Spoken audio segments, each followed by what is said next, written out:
Earlier, we told you about 6 more Occupy Tulsa protesters getting arrested and how more cities around the country are now cracking down on the Occupy movement. At the same time, more police departments are giving officers those portable video cameras, tiny ones, to protect them against accusations of excessive force. Fox 23's Ian Silver looked into that possibility for Tulsa police. It's all new at 5:30.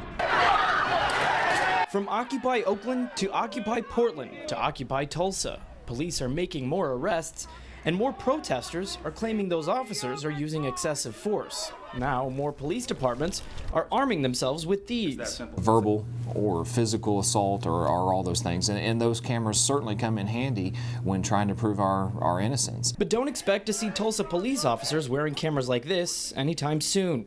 At $1,000 a pop, there's no room in the budget. We're still trying to get all of our patrol cars outfitted with dash cams, so that's our primary focus because that was court mandated. But just up Highway 169, the Owasso Police Department now has cameras on about 40 patrol officers. So far it's worked very good. Everybody seems to be very happy with the results of it.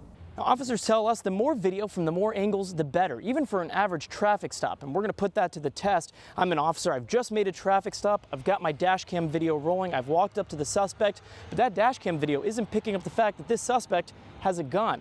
But what is picking that up is this personal recording device. Now I've got 2 angles and there's no room for error. And as far as cost, Sergeant Boatman says 40 grand on cameras has paid itself back on lawsuits not being filed. He says in a situation like dealing with Occupy Tulsa protesters, personal recording devices could be invaluable. I know that I've been involved in a couple of situations where there was false accusations made against officers that had no merit whatsoever. Technology actually aids us in a lot of ways in preventing those unnecessary lawsuits.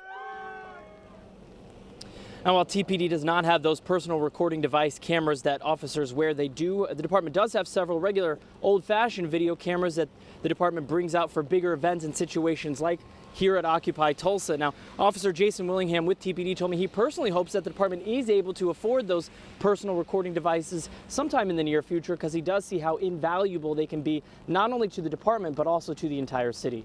Reporting live in downtown Tulsa, Ian Silver, Fox 23 News. Ian, thank you. As far as other costs of enforcing the city's curfew with Occupy Tulsa protesters continuing to buck the law, TPD tells us officer overtime pay is the main expense. It's doing what it can to keep that to a minimum.